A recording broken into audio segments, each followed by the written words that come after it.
नमस्ते भाई। उम्मीद करता हूं आप सभी बिल्कुल ठीक होंगे और इस वीडियो को देखने के लिए आप सभी बिल्कुल तैयार होंगे। एक बड़ा शॉर्ट वीडियो होने वाला है जिसमें हम जानेंगे किस तरीके से भारत के अंदर इंपोर्टेंट कॉन्स्टिट्यूशनल अमेंडमेंट हुए हैं, यानी संविधान में संशोधन हुए हैं।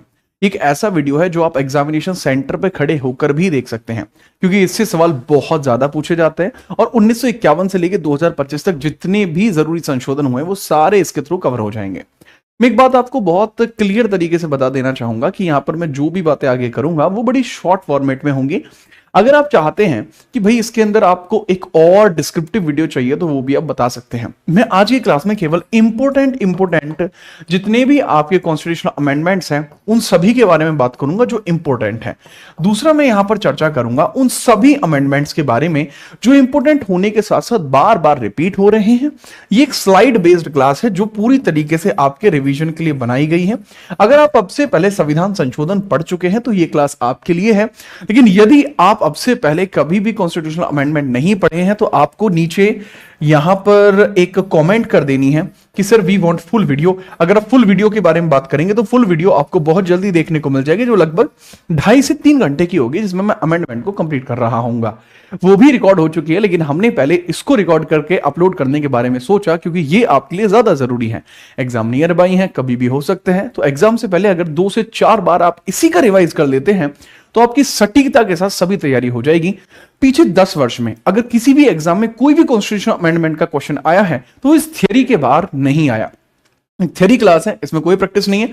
फटाफट इसको 2x पे लगा के 20 मिनट की क्लास है, उसको आप 10 मिनट में कंप्लीट कर लेना। स्टार्ट करते हैं। सबसे पहले हम बात करते हैं आखिरकार संविधान संशोधन होता क्या है, इसकी जरूरत क्या पड़ी। देखो, एक बार में कोई भी चीज को परफेक्ट बना पाना ये बहुत मुश्किल काम है।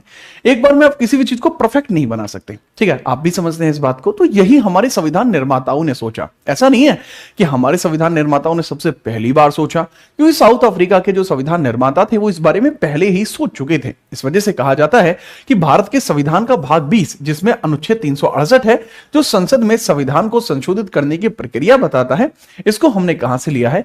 यह प्रक्रिया हमने साउथ अफ्रीका के संविधान से ली है, दक्षिण अफ्रीका के संविधान से ली है। अनुच्छेद 368 में वर्णित प्रक्रिया के अनुसार संसद संविधान में नए उपबंध को जोड़कर या किसी उपबंध को हटाकर या बदलकर संविधान में संशोधित कर सकती है। 3 प्रकार के संशोधन हो सकते हैं।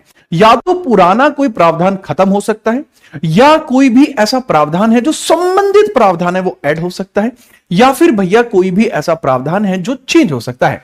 या तो आप किसी को हटा सकते हो, उपबंध को हटाकर, या उसमें थोड़ा सा चेंज कर सकते हैं बदलकर, या उसमें संशोधन कर भी सकते हैं। अब इसके अंदर क्या हुआ, देखो, नए उपबंध को जोड़कर भी एक प्रकार का प्रोसेस होता है, लेकिन ये रिलेटिव हो सकता है। मतलब अगर कोई चीज संविधान में पहले ही बताई गई है तो उसी में आप चेंज कर सकते हैं, बिल्कुल नया कोई भी पोर्शन ऐड नहीं हो सकता। ये बात क्लियर की गई है। दक्षिण अफ्रीका के संविधान से संशोधन प्रक्रिया को लिया गया है। अब एक बड़ी बात आती है कि संशोधन प्रक्रिया में मेजॉरिटीज क्या होती हैं, बहुमत क्या होते हैं। 3 प्रकार की बहुमत का जिक्र किया गया है, और वो 3 प्रकार कौन कौन से हैं? सबसे पहला प्रकार आपको देखने को मिलता है साधारण बहुमत। साधारण बहुमत देखने को मिलता है, जिसको हम बोलते हैं ऑर्डिनरी मेजॉरिटी। ऑर्डिनरी मेजॉरिटी इसको बोला जाता है, मेजॉरिटी इसको बोला जाता है, जिसका मतलब साधारण बहुमत। इसका मतलब यह हुआ कि जितने भी लोग संसद में आए हैं वो केवल कोरम नंबर पूरे कर रहे हैं, यानी 10% से ज्यादा है। तो जो प्रेजेंट लोग होंगे इनका हमें 50% प्लस 1 का वोट चाहिए। टोटल यहां अटेंडेंस कितनी होनी चाहिए? 10% प्लस 1, यानी कोरम नंबर आर्टिकल 100 के अकॉर्डिंग। इसके बाद होता है आपका विशेष बहुमत, जिसको बोलते हैं स्पेशल मेजॉरिटी। विशेष बहुमत बोलते हैं स्पेशल मेजॉरिटी। इसके अंदर क्या होता है कि उपस्थिति जो होनी चाहिए, उपस्थित कितने लोग होने चाहिए, प्रेजेंट कितने लोग होने चाहिए, 50% प्लस 1, और जितने भी लोग प्रेजेंट हों उनका 2/3 का जो है बहुमत आपको चाहिए, मेजॉरिटी आपको चाहिए, तो वो हो जाएगा विशेष बहुमत। थर्ड कंडीशन होती है विशेष बहुमत प्लस राज्य स्वीकृति। राज्य स्वीकृति, इसमें क्या होता है कि भाई इसमें सभी कंडीशन विशेष बहुमत की भांति चाहिए, लेकिन 50% प्लस 1 स्टेट चाहिए। आज की डेट में 28 राज्य हैं, तो 15 राज्यों की स्वीकृति की आवश्यकता इसमें पड़ेगी, तभी जाकर इस प्रकार का कोई भी कार्य संभव हो सकता है। ये चीज आपको देखने को मिलती है। मुझे नहीं लगता कि इसमें आपको कोई भी दिक्कत होगी। यहां तक आप बात को समझ पाए होंगे। अब हम आगे बढ़ते हैं। इसके बाद हम देखते हैं कि भाई कौन कौन से प्रमुख संशोधन हुए हैं। जैसा मैंने बताया, ये केवल एक रिवीजन क्लास है, इस वजह से आप इसको रिवीजन की भांति लीजिए। अगर इसको 2 से 4 बार देख लेंगे तो ये आपके लिए पर्याप्त होगी। अगर हम बात करते हैं पहला संशोधन, इसको डाउनलोड कर लेना, कई बार होता है कि मिलती नहीं है, डाउनलोड कर लेना आपके लिए सही रहेगा। पहला संविधान संशोधन 1951 में हुआ था। 9वीं अनुसूची इसके थ्रू जोड़ी गई। मूल संविधान में केवल 8 अनुसूचियां थी, लेकिन भैया 9वीं अनुसूची जोड़ी गई। अब वर्तमान में अनुसूचियों की संख्या 12 है, अलग अलग समय पर जुड़ी है। जैसे पहली जुड़ी है 9वीं अनुसूची 1951 में, 52वें संशोधन द्वारा 10वीं जुड़ी 1985, 73वें संविधान संशोधन 1992-93, 92 में हुआ था, 93 में लागू हुआ 24 अप्रैल को। उसमें जोड़ती है आपकी 11वीं अनुसूची। 74वें संविधान संशोधन 92-93 में नगरपालिका इसमें जोड़ दिया चौथी। इसके अलावा क्या कोई और प्रावधान इसमें नहीं हुआ? देखो जी, और भी प्रावधान इसके अंदर होते हैं। जैसे आर्टिकल 15 का 4 भी इसके अंदर अमेंडमेंटेड हुआ था। आर्टिकल 16 का 4 भी इसके थ्रू अमेंडमेंटेड हुआ था। आर्टिकल 19 भी इसमें अमेंडमेंटेड हुआ था। इसका कहने का मतलब यह है कि जो हमारा समानता के अंतर्गत है अधिकार हैं, जो 15 और 16 समानता के अधिकार हैं, उनको और सशक्त किया गया। और आर्टिकल 19 को भी और ज्यादा सशक्त किया गया, जो हमारा स्वतंत्रता का अधिकार है। ठीक है, याद रखिएगा। मद्रास के जो केस हैं कई सारे, इसके अंदर आपको देखने को एंटेक्टेड होते हुए देखने को मिल जाएंगे, बट आपको याद रखने वाली चीजें सिर्फ यही होंगी। तृतीय संविधान संशोधन, दूसरे संविधान संशोधन इतना जरूरी नहीं है, बट याद रख सकते हैं कि भाई जो दूसरा संविधान संशोधन था, सेकंड संशोधन आपको देखने को मिलता है। उसके थ्रू केवल एक ही काम हुआ था कि जो सीटें हैं ना, लोकसभा की सीटें, लोकसभा की टोटल सीटों को 500 तय किया गया था। लोकसभा की टोटल सीटें 500 होंगी, ये बात उसके अंदर कह दी गई थी। तीसरा संविधान संशोधन 1954 में होता है। कहा गया कि संसद को खाद्य पदार्थ के उत्पादन, आपूर्ति और वितरण पर नियंत्रित करने के लिए लोकहित में शक्तिशाली बनाया गया। अगर कोई भी प्रोडक्शन है जो आपका फूड स्टफ का है, एनिमल फीड का, रॉ कॉटन का, कॉटन सीड का, रॉ जूट का, तो वो सेंटर के अधीन ही होगा। बाद में इसमें चेंज किया गया 1991 में, बट ये पहले राज्य के पास था, बाद में इसको सेंटर के पास भेजा गया। लेटर ऑन इसको कॉन्करेंट में रखा गया है वर्तमान स्थिति में। आगे हम बढ़ते हैं। पांचवा संविधान संशोधन देखने को मिलता है। राष्ट्रपति को शक्ति प्रदान की गई कि वह राज्यों के क्षेत्र सीमा नामों में परिवर्तन करने के प्रस्ताव पर मत देने हेतु राज्य विधानमंडलों के समय समय जो सीमा है वो निर्धारित करेगा। अब इसमें क्या होता है, अगर आप किसी की बाउंड्री चेंज करना चाहते हैं तो भाई इसके अंदर यह कह दिया गया कि अगर राज्य की कोई बाउंड्री चेंज करना चाहता है, अपनी राज्य के किसी डिस्ट्रिक्ट की चेंज करना चाहता है, तो इसकी लिमिट होगी और इसके लिए एक सीमा का निर्धारण भी होगा कि कितने समय में हो सकती है, कब हो सकती है। यह किया जाता है 1955 में। काफी ट्रेंडिंग आर्टिकल है, आप याद रखना। ठीक है, अगर सीमा में परिवर्तन करेगा, कौन सा आर्टिकल इसके लिए काम करेगा? सर जी आर्टिकल काम करेगा आर्टिकल नंबर 3, क्योंकि भाई भारत के किसी राज्य में परिवर्तन है, विदेशी राज्य होता तो 2 होता। सातवां संविधान संशोधन वन ऑफ द बेस्ट संविधान संशोधन कंसीडर होता है। भारत के अंदर पहली बार भाषाई आधार पर राज्यों का पुनर्गठन हुआ। पहले भारत के राज्यों का वर्गीकरण भाग ए, भाग बी, भाग सी और भाग डी में हुआ करता था, लेकिन अब कहा गया कि 14 राज्य और 6 यूटीज इनके स्थान पर काम करेंगे। 14 स्टेट, 6 यूटीज इसके स्थान पर काम करेंगे। ये बात 7वें संविधान संशोधन 1956 के माध्यम से कर दी गई थी। इसके अलावा कई सारी चीज और भी कर दी गई, जैसे एक राज्यपाल एक से अधिक राज्य पर हो सकता है, कि एक राज्यपाल एक जो राज्यपाल होगा वो एक से अधिक राज्यों के लिए हो सकता है, एक से अधिक राज्यों के लिए हो सकता है, एक से अधिक राज्यों के लिए हो सकता है और राज्यों के लिए हो सकता है। ठीक है, इसके अलावा एक और काम किया गया था, एक हाईकोर्ट एक से अधिक राज्य के लिए हो सकता है। अ सिंगल, जैसे आर्टिकल 231 आपको देखने को मिलता है जिसमें लिखा गया a single high court for more than one state, a single high court for more than one state, for more than one state, for more than one state, more than one state, यहां पे लिखा हुआ है मोर देन वन स्टेट। इसके अंदर बड़ी बात यह है कि इसके लिए सबसे पहला जो संशोधन किया गया था वो CAA संविधान संशोधन 6वें नंबर का किया गया था, जो 1956 में ही हुआ था। परंतु उस चीज को कंप्लीटली जो रिकॉल अप कर दिया जाता है वो कर दिया जाता है 7वें में कि भैया ये वेरीफाई होता है, ऐसा होगा। 14 राज्य बने, 6 यूटी बने। ठीक है, याद रखना। आगे हम देखते हैं 8वां संविधान संशोधन। इसमें आर्टिकल 334 में संशोधन किया गया। अब ये संशोधन क्या था? SC या ST को एक आरक्षण मिलता था, जो आरक्षण शुरुआती तौर पर रखा गया था कि भाई ये केवल 20 वर्ष के लिए होगा, लेकिन अब इसमें कह दिया गया कि भाई अब ये 10 वर्ष के लिए और बढ़ा दिया जाएगा। शुरुआत में कहा गया था केवल 20 नहीं 10 वर्ष के लिए होगा। कहा गया कि 1950 में संविधान लागू होगा और आर्टिकल 334 में यह बात लिखी गई कि आर्टिकल 330 में यह लिखा गया है कि SC और STO के लिए रिजर्वेशन रहेगा। तो भाई 334 यह कहता है कि यह जो आरक्षण रहेगा, पॉलिटिकल रिजर्वेशन रहेगा, ये 50 से लेकर कब तक रहेगा? 1960 तक रहेगा। 8वां संविधान संशोधन जो है ये 1959 में आया था, लेकिन 1960 में लागू होता है। तो इसमें क्लियर ये कर दिया जाता है कि जो आरक्षण है SC STs के लिए वो 10 इयर्स का था पहले, अब उसको एक्सटेंड कर दिया जाएगा 10 और इयर्स। ना कि सिर्फ SC ST बल्कि एंग्लोज के लिए भी। एंग्लो इंडियंस के लिए भी रिजर्वेशन को थोड़ा बढ़ा दिया गया था। पहली बार रिजर्वेशन को बढ़ाया, तो ये लिखा होता है रिजर्वेशन बढ़ेगा या नहीं 334 में, ठीक है, थोड़ा सा याद रखना। आगे नवा संविधान संशोधन, ये 1960 में देखने को मिलता है। भारतीय भूभागों को हस्तांतरित करने की बात कर दी जाती है। 9th constitution amendment, very good है, ठीक है। इस संविधान संशोधन के द्वारा पश्चिम बंगाल के बेरूबारी को पाकिस्तान को हस्तांतरित कर दिया गया, करने का प्रावधान किया गया कि भैया पश्चिम बंगाल में एक बेरूबारी स्थान है, इसको पाकिस्तान को हस्तांतरित कर दिया जाएगा। सुप्रीम कोर्ट ने कहा कि भारतीय भूभाग को विदेशी सरकार को सौंपना केंद्र सरकार की शक्ति नहीं है, इसके लिए संविधान संशोधन करना होगा। यानी केंद्र सरकार के पास भी वो पावर नहीं है कि वह भूमि को विदेशों में सौंप सके, तो उसके लिए यहां पर संशोधन करना होगा। यह प्रावधान कहां लिखा है, कोई बताएगा मुझे? अच्छा, ये लाइव क्लास नहीं है, इट इज रिकॉर्डेड, तो याद रखना इसके लिए संविधान संशोधन करना होगा। ये चीज आपको देखने को मिल जाएगी आर्टिकल 4 के अंदर। आर्टिकल 4 में यह बात लिखी हुई है, तो इसके आधार पर ही सुप्रीम कोर्ट ने इस चीज को वेरीफाई किया, प्लस संविधान में संशोधन किया, और तब जाके पश्चिम बंगाल के बेरूबारी स्थान को पाकिस्तान को हस्तांतरित कर दिया गया। ठीक है, याद रखना। पाकिस्तान, सर ये पाकिस्तान को हस्तांतरित, पश्चिम बंगाल उस समय ईस्टर्न पाकिस्तान हुआ करता था, जो आज की डेट में बांग्लादेश है। इसके बाद आप देखेंगे 10वां संविधान संशोधन 1961, दादरा नगर हवेली को भारत में शामिल करके केंद्र शासित प्रदेश का दर्जा दिया गया। 1961 में दादरा और नगर हवेली को एक यूटी बनाया गया। फिर 12वां संविधान संशोधन 1962, गोवा, दमन और दीव को भारत के अंदर शामिल कर दिया जाता है और बना दिया जाता है एक यूटी। शुरुआत में 62 में गोवा यूटी बना है। उसके बाद 13वां संविधान संशोधन, नागालैंड को विशेष प्रावधान अपनाकर राज्य का दर्जा दे दिया गया। राज्य का दर्जा दे दिया गया। ये लागू कब से होता है? ये लागू कब से होता है सर? लागू होता है 1963 से लागू होता है। इसके बाद 14वां संविधान संशोधन 1963 आपको देखने को मिल जाएगा। इसमें पुदुचेरी को यूटी का दर्जा दे दिया गया। तो आप याद रखना 10वां, 12वां, 13वां और 14वां। 14वें में पांडुचेरी को यूटी का दर्जा मिला है।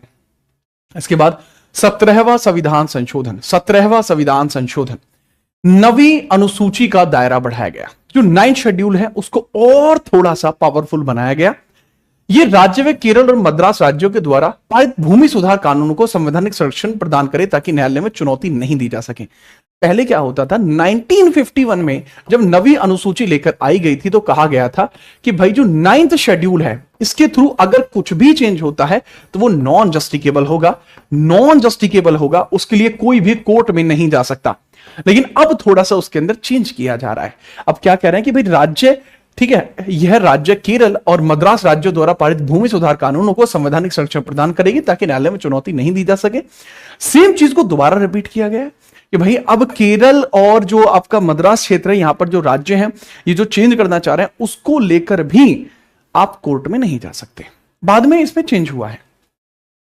सज्जन सिंह बनाम राजस्थान सरकार 1965 के मामले में इस संशोधन को सुप्रीम कोर्ट में संवैधानिक मान्यता प्रदान की गई थी। शुरुआत में इसको मान्यता नहीं मिली थी, लेकिन सज्जन सिंह बनाम राजस्थान सरकार में इसको मान्यता भी दी गई थी। ठीक है, याद रखिएगा। इसके अलावा आपको एक और संविधान संशोधन देखने को मिलता है जो कि लिखा हुआ नहीं है, मैं बता देता हूं आपको। जो 15वां संविधान संशोधन देखने को मिलता है, 15CA देखने को मिलता है 1963 में। इसमें हाई कोर्ट के अंदर जो जज हैं उनकी रिटायरमेंट एज जो थी, जज की रिटायरमेंट एज जो होती है, रिटायरमेंट एज, इसको पहले 60 वर्ष रखा गया था, लेकिन इसी संशोधन द्वारा उसको 62 वर्ष कर दिया गया है। 60 से बढ़ाकर उसको 62 कर दिया गया, ये जरूरी है। इसके बाद 18वां संविधान संशोधन देखने को मिलता है। 18वां संविधान संशोधन 1966। इसमें पंजाब का भाषाई आधार पर पुनर्गठन हुआ। जो पंजाब था उसके टुकड़े हुए और भाषाई आधार पर गठित हुआ। जो पंजाबी क्षेत्र है वो पंजाब कहलाया, जो हिंदी भाषी क्षेत्र है हरियाणा कहलाया, पर्वतीय क्षेत्र हिमाचल कहलाया और केंद्र शासित प्रदेश चंडीगढ़ कहलाया। अब हरियाणा को तो मिल जाता है राज्य का दर्जा, ये बनता है 17th स्टेट आपका बनता है, जो कि बना है 1966 में। उसके बाद शुरुआती तौर पर तो हिमाचल एक यूटी था। 1956 में हिमाचल एक यूटी था, लेकिन लेटर ऑन 1971 में हिमाचल को भी एक राज्य का दर्जा दिया जाता है और ये 18वें नंबर का स्टेट बनता है हिमाचल। चंडीगढ़ हमेशा यूटी ही रहा है, जब से बना है यूटी रहा है। आगे 19वां संविधान संशोधन है। भारतीय चुनाव आयोग से लेकर उच्च न्यायालयों के निर्वाचन संबंधी विवाद को निपटाने की शक्ति प्रदान करता है। भारतीय चुनाव आयोग से लेकर उच्च न्यायालय, यानी to give powers from election commission of India to the high courts settle election relations. अगर इलेक्शन से रिलेटेड कोई भी मामला होता है तो आज की डेट में वो कहां जाता है? इलेक्शन कमीशन में जाता है। आज की डेट में, उस समय प्रावधान किया गया था कि वो हाई कोर्ट में जाएगा। बाद में इंदिरा गांधी इसको चेंज करेंगे। मूल संविधान में संसद और राज्य विधानमंडल के चुनाव के संबंध में होने वाले विवादों को निपटारा करने के लिए भारतीय चुनाव आयोग को शक्ति दी गई। जैसे मैंने बताया, मूल संविधान में संसद और राज्य विधानमंडल के चुनावों के संबंध में होने वाले विवादों को निपटारा करने की शक्ति भारतीय चुनाव आयोग में दी गई थी। लेकिन अब बाबू कहां भेजी गई है? वो भेज दी गई है अभी हाईकोर्ट में। मैंने बताया later on Indira Gandhi change करेंगे इसको। निर्वाचन आयोग की कार्यप्रणाली में कार्यपालिका को हस्तक्षेप बढ़ रहा था, इसलिए ऐसा किया गया था। क्या हो रहा था? निर्वाचन आयोग में कार्यप्रणाली में कार्यपालिका बढ़ रही थी, जबकि हमारे पता लगता है आर्टिकल 50 के थ्रू कि भाई जहां जुडिशियरी होगा वहां एग्जीक्यूटिव नहीं आ सकता, जहां जुडिशियरी होगा वहां पर एग्जीक्यूटिव नहीं आ सकता, ऐसा लिखा हुआ है। नेक्स्ट हम आगे बढ़ते हैं। 21वां संविधान संशोधन, सिंधी भाषा को 8वीं भाषा के तौर पर यहां पर जोड़ा जाता है। 1967 में हुआ था। 15वीं भाषा के तौर पर सिंधी को शामिल किया गया। मूल संविधान में केवल 14 भाषाएं थी, लेकिन बाद में 8 भाषाओं को जोड़ा गया है, जिसमें जो पहली भाषा जोड़ी गई है वो सिंधी है 1967 में। और भी भाषाएं हैं, जैसे भाई इसके अंदर 71वें संविधान संशोधन 1992 में नेपाली, मणिपुरी, कोंकणी जोड़ी है। इसके अंदर जो है 16वीं, 17वीं और 18वीं भाषा। इसके बाद 19, 20, 21, 22 बोडो, डोगरी, मैथिली, संथली 2003 में 92वें संविधान संशोधन में जोड़ी गई थी। This is perfect. आगे बढ़ते हैं। 22वें संविधान संशोधन 1969 के द्वारा, इसके द्वारा असम से अलग कर दिया गया कई राज्यों को और नया राज्य बनाया जाता मेघालय। नया राज्य बनाया जाता मेघालय। मेघालय को अभी स्टेट हुड का दर्जा नहीं मिला है, वो 1972 में जाकर इसको स्टेट हुड का जो दर्जा है वो बाद में जाकर मिलेगा 1972 में। यहां पर आपको जो दर्जा मिलता है वो मणिपुर, मेघालय और जो आपको देखने को मिल जाता है त्रिपुरा। मणिपुर, मेघालय और त्रिपुरा को 1972 में अलग राज्य का दर्जा मिल जाएगा। ठीक है, अलग राज्य का दर्जा मिल जाएगा। 19, 20 और 21वें नंबर का राज्य, 19, 20 और 21वें नंबर का राज्य का दर्जा मिलेगा। ठीक है, मेघालय, मणिपुर और त्रिपुरा। आगे बढ़िए। 26वां संविधान संशोधन 1971, देसी रियासतों के भूतपूर्व नरेशों के विशेषाधिकार तथा प्रीवी पर्स की सुविधाओं को समाप्त कर दिया गया। बहुत ज्यादा रिपीट हो रहा है आजकल, पूछा जा रहा है बार बार कि प्रीवी पर्स पॉलिसी कब खत्म हुई थी, तो भैया इसी के थ्रू प्रीवी पर्स की सुविधाओं को समाप्त कर दिया गया। इंग्लिश में भी है, the privileges of the former kings of the native state and the privileges of the privatisers of the privy purse has been abolished. तो ये चीज यहां पर भी है। 291 में जो प्रीवी पर्स संबंधी प्रावधान थे खत्म कर दिए गए। 362 में रियासतों के अधिकार व विशेषाधिकार खत्म कर दिए गए। 362A में इनकी उपाधियां आया करती थी, जैसे राव साहब, कृष्ण बहादुर, उन सबको भी खत्म कर दिया गया। ये सब आर्टिकल्स अबॉलिश हो गए 1971 में। ठीक है, नेक्स्ट 33वां संविधान संशोधन, इसमें आर्टिकल 101 और 190 में संशोधन किया गया। सांसदों और विधायकों के त्यागपत्र को स्वीकार करने के संबंध में पीठासीन अधिकारी को शक्तियां प्रदान की। अगर सांसद और विधायक अपना रिजाइन देना चाहते हैं तो वह स्पीकर को दे सकते हैं। संसद और राज्य विधानमंडल के सदस्यों का त्यागपत्र अध्यक्ष सभापति केवल तभी स्वीकार कर सकता है जब वह आश्वस्त हो जाए कि त्यागपत्र बिना किसी दबाव के है। कई बार दबाव बनाया जा रहा था तो कह दिया गया कि भाई अगर दबाव है तो मुझे अगर लगता है दबाव है तो मैं एक्सेप्ट नहीं करूंगा, ये बात कह दी गई। फिर 35वां संविधान संशोधन आता है। सिक्किम को एक सह राज्य बना दिया गया। सिक्किम को एक सह राज्य बना दिया गया। सिक्किम को क्या बना दिया जाता है? सह राज्य, एसोसिएट स्टेट बनाया गया 1974 में। लेकिन बाद में 1975 में चल के सिक्किम को भारत का 22वां राज्य बनाया गया, पूर्ण राज्य बनाया गया। पहले एसोसिएट स्टेट बना, बाद में पूर्ण राज्य बना है। 38वें संविधान संशोधन 1975 में कहा गया आपातकाल की घोषणा तथा अध्यादेश को न्यायिक समीक्षा के दायरे से बाहर कर दिया। शुरुआत में क्या होता था कि आपातकाल की घोषणा और राष्ट्रपति का अध्यादेश दोनों को न्यायिक समीक्षा में रखा गया था कि भाई अगर गलत हो जाए तो इसकी भाई शुरुआती तौर पर हम देख सकते हैं कि संविधान के अकॉर्डिंग है या नहीं है, या देश हित में है या नहीं है। लेकिन इस अधिनियम में कहा गया कि भैया आपातकाल की घोषणा होना, अध्यादेश का जारी होना, ये न्यायिक समीक्षा के बाहर होगा, आप इसकी न्यायिक समीक्षा नहीं करा सकते, ये कह दिया गया 38वें संविधान संशोधन में। 352 के अंतर्गत राष्ट्रपति के द्वारा आपातकाल की घोषणा को न्यायिक समीक्षा के दायरे से बाहर कर दिया गया, क्योंकि इंदिरा गांधी को यहां पर आपातकाल लगवाना था। आर्टिकल 123 के अंतर्गत राष्ट्रपति के और आर्टिकल 213 के अंतर्गत राज्यपाल के द्वारा जारी किए गए अध्यादेश को न्यायिक समीक्षा के दायरे से बाहर कर दिया गया है। ये भी अच्छा, ये तीनों ही जो प्रोविजंस हैं, इन तीनों ही प्रोविजंस को 44th CAA के द्वारा रद्द कर दिया गया है। 1978 के द्वारा रद्द कर दिया गया था, रद्द किया गया था। ठीक है, इनको रद्द कर दिया गया था। इसके अलावा 39वां संविधान संशोधन आया। निर्वाचन संबंधी विवादों को सुप्रीम कोर्ट की अधिकारिता से बाहर कर दिया। राष्ट्रपति, प्रधानमंत्री और उपराष्ट्रपति, टू मेक इट क्लियर, मैं दोबारा बता रहा हूं, राष्ट्रपति, उपराष्ट्रपति और प्रधानमंत्री, इनके चुनावों के संबंध में कोई भी प्रावधान नहीं होगा। आप ना सुप्रीम कोर्ट जाएंगे, हाई कोर्ट जाएंगे, कहीं नहीं जाएंगे, चुनाव हो गए मतलब हो गए। ये बात इसमें क्लियर कर दी गई। राष्ट्रपति, उपराष्ट्रपति, प्रधानमंत्री, लोकसभा अध्यक्ष के निर्वाचन संबंधी विवादों को सुप्रीम कोर्ट की अधिकारिता से बाहर कर दिया गया। ऐसे विवादों की सुनवाई संसदीय विधि द्वारा स्थापित एक समिति के द्वारा की जानी चाहिए। यानी इनके ऊपर चेकिंग कौन करेगा? एक पार्लियामेंट्री कमीशन करेगा, जिसका गठन कौन करेगा? पार्लियामेंट के ही लोग उसका गठन करेंगे। ठीक है, आगे बढ़ते हैं। 42वां संविधान संशोधन, इसको कहा जाता है मिनी कॉन्स्टिट्यूशन। इसमें सबसे ज्यादा संशोधन देखने को मिले हैं। इसके द्वारा संविधान में व्यापक परिवर्तन लाए गए, जिस कारण इसको लघु संविधान कहा जाता है। सबसे पहले समझिए, संविधान के प्रस्तावना में 3 नए शब्द जोड़े: समाजवादी, परनिरपेक्ष और अखंडता। एकता और अखंडता, एकता नहीं जोड़ा था, अखंडता जोड़ा था। केवल इंटीग्रिटी शब्द जोड़ा गया था। इसमें 10 मौलिक अधिकारों को भी, मौलिक कर्तव्यों को भी शामिल किया गया, जो आर्टिकल 51A में संविधान के भाग्य में आए थे। इसका जो प्रावधान था वो स्वर्ण सिंह के द्वारा दिया गया था, स्वर्ण सिंह के द्वारा दिया गया था। ठीक है, याद रखें। नेक्स्ट, इसके थ्रू मैं और बता देता हूं, थोड़ा मुझे लिख के बताना पड़ेगा। इसके थ्रू ही लोकसभा का जो टाइम था, जो लोकसभा का ड्यूरेशन था या विधानसभा का ड्यूरेशन था, विधानसभा ड्यूरेशन था, लोकसभा विधानसभा का जितना भी कार्यकाल होता है उसको बढ़ा दिया गया। होता कितना है? 5 वर्ष का होता है, बढ़ा के कितना कर दिया? 6 वर्ष।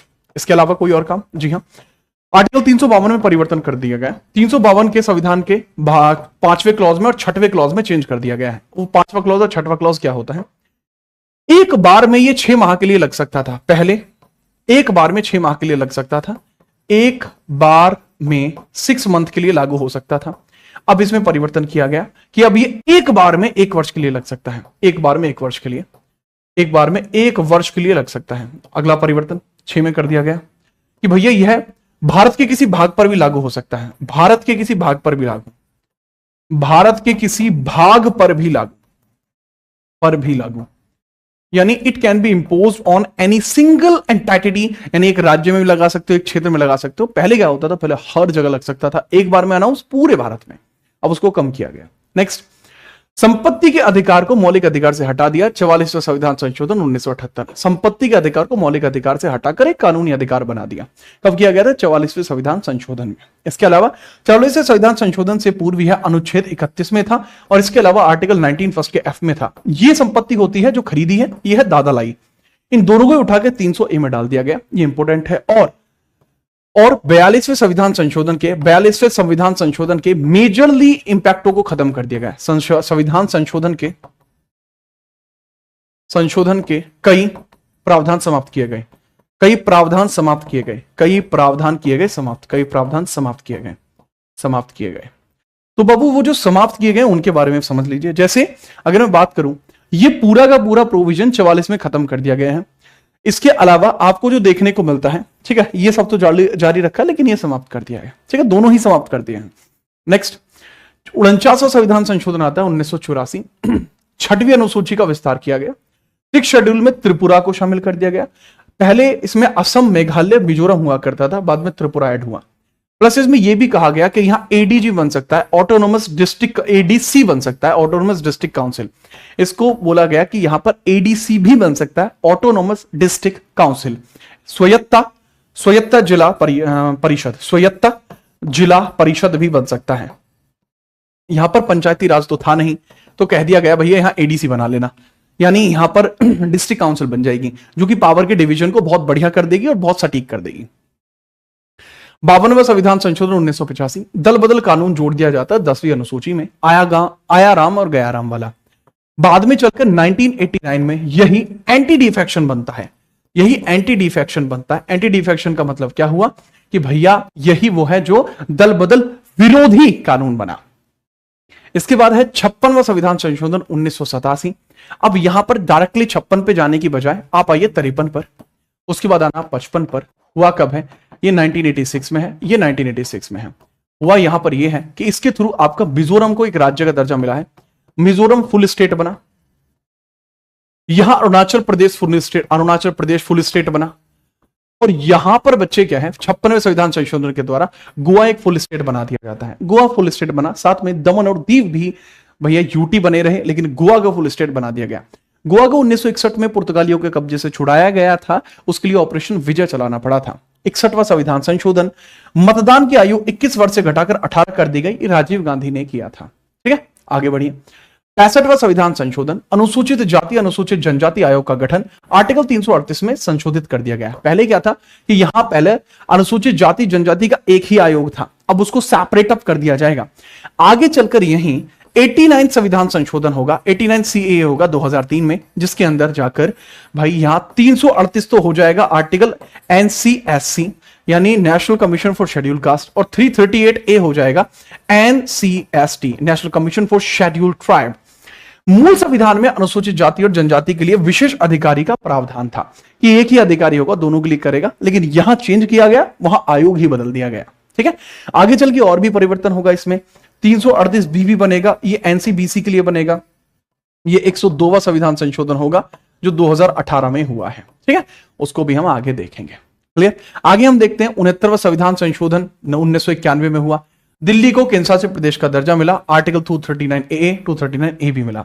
दिल्ली के लिए विधानसभा के गठन का प्रावधान भी किया गया, जिसके अंदर 70 सीट रखी गई। इसमें ना केवल दिल्ली बनी बल्कि पुदुचेरी भी बनी थी। अगर मैं बात करूं, इसी के थ्रू पुदुचेरी को भी दर्जा मिला, पुदुचेरी को भी दर्जा मिला। अब तो खैर शुरुआत में तो ये पांडिचेरी था, अभी पुदुचेरी है। इसके अंदर भी 30 सीट्स का प्रावधान किया गया और यहां पर भी विधानसभा का गठन किया गया।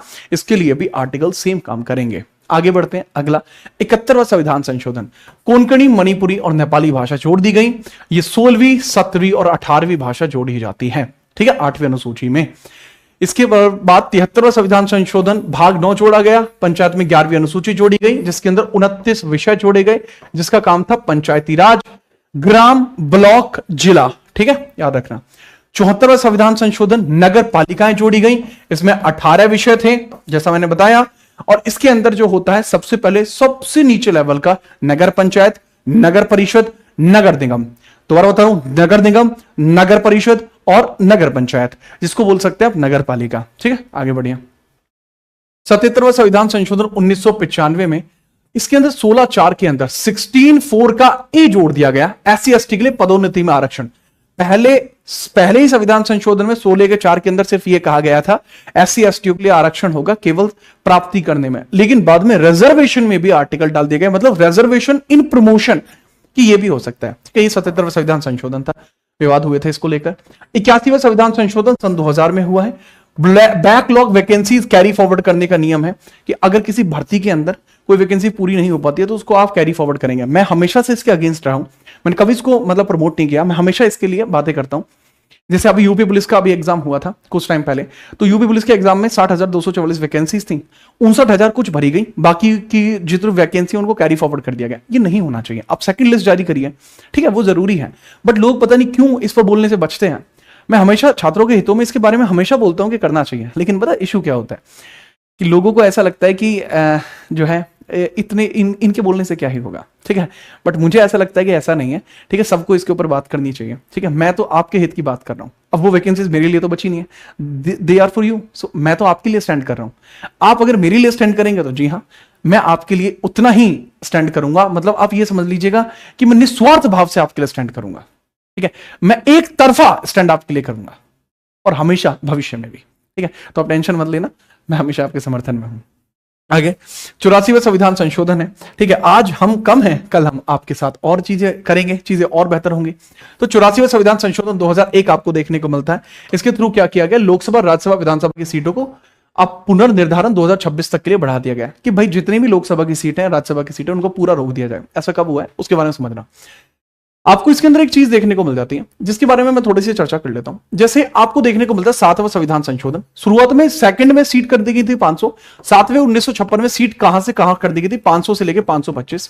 इसके बाद 31वां संविधान संशोधन आपको देखने को मिलता है 1973। इसके अंदर जो सीट थी 525 से लेकर 545 कर दी गई थी और यहां आकर सीट्स को स्टेबल कर दिया जाता है 552 तक। 552 रहेंगी लोकसभा की सीटें। जनसंख्या को नियंत्रित करने के उपायों को प्रोत्साहित भी किया गया था। 21A के तहत भैया ये क्या है, 86वां संविधान संशोधन है 2002 में हुआ था। 21A, इसमें कई सारी चीजें हुई थी। जैसे 21A जोड़ा गया, ये शिक्षा का अधिकार है जो फंडामेंटल राइट्स में आता है। इसके बाद 45 आता है, ये आपका DPSP में आता है, शिक्षा का अधिकार है। 51A के में आता है और ये क्या है, दरअसल ये आपकी फंडामेंटल ड्यूटी है जो शिक्षा के अधिकार में आती है। इसमें आपका कर्तव्य है कि आप अपने लिए डिमांड करें, एजुकेशन को डिमांड करें, मैंडेटरी है, फ्री है। DPSP राज्य का कर्तव्य है कि वो एजुकेशन बनवाए और FD का कि आपका कर्तव्य है आप अपने बच्चों को पढ़ाएं। तीनों का मतलब अलग है, बिल्कुल लोग कहते हैं ना सेम है, बिल्कुल सेम नहीं, अलग अलग है भाई, तीनों अलग है। 89वां संविधान संशोधन 2003, एसटी के लिए अलग से एक आयोग का गठन है। 338 में अनुसूचित जाति और 338A में अनुसूचित जनजाति के लिए प्रावधान किया गया है। ठीक है, आगे बढ़ते हैं। 91वें संविधान संशोधन 2003, दल बदल के कानून में संशोधन किया गया। मंत्रिपरिषद प्रधानमंत्री के सहित लोकसभा के कुल सदस्यों का 15% मैक्सिमम हो सकता है। मिनिमम की कंडीशन इसमें कितनी है? मंत्रिपरिषद के लिए मिनिमम की कंडीशन कितनी है? 12 मेंबर्स की है, और मैक्सिमम कितनी है? 15% मेंबर्स की है। राज्य के संबंध में प्रावधान किए गए हैं कि राज्यों में मंत्रिपरिषद की संख्या 12 मिनिमम की गई है। कोई विधायक का दल बदल के आधार पर वो निकलता है तो उसका पद रद्द कर दिया जाएगा। 92वें संविधान संशोधन बोडो, डोगरी, मैथिली, संथाली 8वीं अनुसूची में शामिल कर दिया गया। ठीक है, अभी भाषा 22 हो गई है। 93वें संविधान संशोधन 2005 में हुआ है। आर्टिकल 5 का 5, राज्य सरकारी एवं प्राइवेट स्कूलों में SC, ST, OBC के बच्चों को प्रवेश के लिए आरक्षण का प्रावधान कर सकता है। उनके लिए फीस में कमी करना, शैक्षणिक संशोधन करना और शैक्षणिक लेवल पर आरक्षण और देना 15 का 5। यह प्रावधान अल्पसंख्यकों के द्वारा स्थापित स्कूल के संबंध में लागू नहीं होगा। जो भी ऐसे स्कूल्स हैं जो आर्टिकल 30 के अगेंस्ट बने हैं उस पर यह लागू नहीं होगा। मदर से आर्टिकल 30 के अंडर बनते हैं। 96वें संविधान संशोधन 2011, 8वीं अनुसूची में उड़िया को उड़िया कर दिया गया। उड़िया को उड़िया कर दिया गया, उड़ीसा की भाषा। 97वें संविधान संशोधन 2011, कार्यकारी समितियों के संबंध में प्रावधान किया गया और संविधान का भाग 9 भी जोड़ा गया। वो किसके लिए जोड़ा गया था? सहकारी समितियों के लिए। सहकारी समितियों का गठन आर्टिकल 19 के भाग पहले के सी में जोड़ दिया गया, आर्टिकल 43 के बी में भी जोड़ दिया गया, और आर्टिकल 9B के अंदर जो संविधान का भाग 9B होता है इसके अंदर जोड़ दिया गया। आर्टिकल 243 ZH से लेकर ZT तक उसको जोड़ दिया गया था। ठीक है, 43 के बी में भी जोड़ दिया गया। सहकारी समितियां ऐसी समितियां जिनके जो मालिक है वो सरकार रहेगी, लेकिन जिसके प्रावधान करने के लिए जिम्मेदारी जो होगी वो एक प्राइवेट संस्था की होगी। ठीक है, चलिए अब 99वें संविधान संशोधन 2014 देखने को मिलता है। एनजेक की स्थापना की जाती है, NJAC। पहले क्या होता था? 1993 में एक प्रोविजन आता है जिसको बोलते हैं कोलेजियम प्रोविजन। 1993 में कोलेजियम प्रोविजन आता है। कोलेजियम प्रोविजन क्या था कि जजेस की नियुक्ति के लिए 5 जजेस की बेंच होगी। कितनी? 5 जजेस की बेंच होगी जजेस की नियुक्ति के लिए। अब इसमें कह दिया गया कि भाई NJAC बनेगा 2014 में। इसका मतलब होगा कि भाई इसके अंदर 2 ऐसे मेंबर्स होंगे, 3 ऐसे मेंबर होंगे सरकार की तरफ से आएंगे और 3 जज होंगे जो मिलकर बताएंगे कि अगला जज कौन बनेगा सुप्रीम कोर्ट में। इसके अंदर क्या हो जाता है? जुडिशरी और एग्जीक्यूटिव मर्ज हो गई। तो DY चंद्रचूड़ जी ने आकर 2015 में अक्टूबर के महीने में वो एज ए जज आए थे, नॉट सुप्रीम कोर्ट के मुख्य जज, एज ए जज अपील करी। अपील करने के बाद NJAC को अक्टूबर 2015 में समाप्त कर दिया गया। तो ये जो बना है लेकिन बाद में समाप्त हो गया है। ये नियुक्ति के बारे में बात करता था। सुप्रीम कोर्ट ने स्वतः संज्ञान लेते हुए संशोधन को ढांचे को उल्लंघन के आधार पर शून्य घोषित कर दिया गया था और यह कर दिया गया था अक्टूबर 2015 में। ठीक है, आगे बढ़ते हैं। अगला सवाल है 100वां संविधान संशोधन 2015। 1974 में हमारा और बांग्लादेश का एक भूमि समझौता हुआ था जो आपको कुछ यहां देखने को मिलता है। इसको और ज्यादा संशोधित कर दिया गया। दोनों देशों ने आपसी सहमति से कुछ भाग का आदान प्रदान किया था। यह 100वें संविधान संशोधन 2015 में हुआ था। GST की बात करते हैं। GST को लागू किया जाता है। ठीक है, 122वां तो ये नंबर का विधेयक था। इफेक्टिव होता है 1 जुलाई 2017 से, लागू होता है 2016 में। ठीक है, 102वां संविधान। अच्छा, ये भी पूछ लिया जाता है GST के अंदर कितने स्लैब आपको देखने को मिलते हैं? 5, 12, 18, 28। 0 जो होता है वो नील GST आपका होता है, नील GST आपका होता है। ठीक है, अब इसमें बनाया जाता है कॉन्स्टिट्यूशनल स्टेटस ऑफ NCBC। जैसा मैंने बताया था 2018 में आपको देखने को मिलता है। 338B को लागू कर दिया गया। 11 अगस्त 2018 को लागू हुआ। इफेक्टिव कब से होता है? 11 अगस्त से इफेक्टिव होता है। ठीक है, याद रखिए। अगला सवाल 103वां संविधान संशोधन है। EWS को 10% आरक्षण देने की मांग की गई है। 12 जनवरी को लागू हुआ है। 124वां संविधान संशोधन विधेयक था। नए वाले को कोई विधेयक के नंबर पूछ लेता है, ठीक है, इसलिए बता रहा हूं। 104वां संविधान संशोधन 126वां विधेयक था। लोकसभा और राज्यसभा की विधानसभाओं में SC ST समुदाय का आरक्षण को 2030 तक के लिए बढ़ा दिया गया। ये 2019 में हुआ है। लेकिन जो एंग्लो इंडियन थे उनके लिए रिजर्वेशन खत्म कर दिया गया। आर्टिकल 331 रद्द हो गया। आर्टिकल 333 भी रद्द हो गया। विधानसभा में एंग्लो इंडियन, लोकसभा में एंग्लो इंडियन खत्म कर दिया। ये 2 होते थे, एक होता था। ये राज्यपाल नियुक्त करता था, ये राष्ट्रपति नियुक्त करता था। अब ये 126वां संविधान संशोधन विधेयक था। 105वां संविधान संशोधन विधेयक OBC सूची बनाने का अधिकार राज्यों को दे दिया गया। पहले OBC सूची केवल प्रेसिडेंट बना सकता था, लेकिन अब राज्यपाल कोई भी बना सकता है। 127वां संशोधन विधेयक था। राष्ट्रपति रामनाथ कोविंद ने 18 अगस्त 2021 को 105वें संविधान संशोधन अधिनियम को अपनी स्वीकृति दी थी। तारीख पूछ लेता है। 106वां संविधान संशोधन विधेयक जो लेटेस्ट संविधान संशोधन विधेयक है। इस विधेयक में 33% महिला को आरक्षण देने की बात की गई है। लोकसभा राज्यसभा और विधानसभा के अंदर कि भाई इनको इतना जो प्रावधान है वो मिलना चाहिए। संसद के लिए विशेष सत्र के दौरान प्रधानमंत्री नरेंद्र मोदी ने इस कानून को नारी शक्ति वंदन अधिनियम बताया था। यह संशोधन सितंबर 2023 में पारित किया गया, लेकिन 28 सितंबर 2023 को राष्ट्रपति की स्वीकृति इसको प्राप्त हुई थी। तो ये बहुत जरूरी था, ठीक है, याद रखिएगा। अब अगला टॉपिक जो है हमारा, नेक्स्ट टॉपिक जो होगा वो इस प्रकार से रहेगा कि कौन सा राज्य कब बना था। एक स्लाइड भी है, लेकिन अगर आप कहोगे कि इस पे वीडियो कल ही आ जाए तो वो कल ही आ जाएगी, ठीक है। तो बताना जरूर, बताऊंगा इन सब के एक्सपेंशन के बारे में, ठीक है, वो आप पर निर्भर करेगा। एक क्वेश्चन भी दे देता हूं, आप मुझे बताना भारत के संविधान का पहला संशोधन अधिनियम किस वर्ष में आया था, ये आपको बताना है। बहुत इजी सा क्वेश्चन है, ठीक है। इसके अलावा आपको अगला सवाल ये बताना है कि 103वां संविधान संशोधन किससे संबंधित था, ये दूसरा क्वेश्चन है। और इसके अलावा ये था कंप्लीट, यहां पे होते हैं कंप्लीटली चीजें एंड आपकी। और इसके अलावा आप सभी का बहुत बहुत आभार कि आपने इस चीज को देखा, समझा और परखा। तो आज यहीं तक रहने वाला है। ये मेरी one of the finest video है जो इस YouTube चैनल पर आपको GS पर देखने को मिल रही है। One of the finest video, बहुत पसंद आई मुझे। कैसी लगी वीडियो जरूर बताना। आपको सारा कुछ रिवाइज हो गया होगा, अच्छे से एग्जाम सेंटर में जाइए, अपना पेपर दीजिए, क्योंकि ये मैं मान रहा हूं कि आपका एग्जाम आज ही है, ठीक है। अच्छे से मेहनत करना, नाम रोशन करना अपना, अपने माता पिता का और मेरा भी भाई, ठीक है। मुझे इंतजार रहेगा आपका। बहुत जल्दी हम आपसे मुलाकात भी करेंगे, चीजें बहुत अच्छी होंगी। अगला टॉपिक आपको कौन सा चाहिए वो बता दीजिए। आपकी मेहनत में सदैव तत्पर हैं, ठीक है। जितना हो सकता है उतना बेहतर चीजें कर रहे हैं और भी आगे आपके लिए करते रहेंगे। जय हिंद, वंदे मातरम।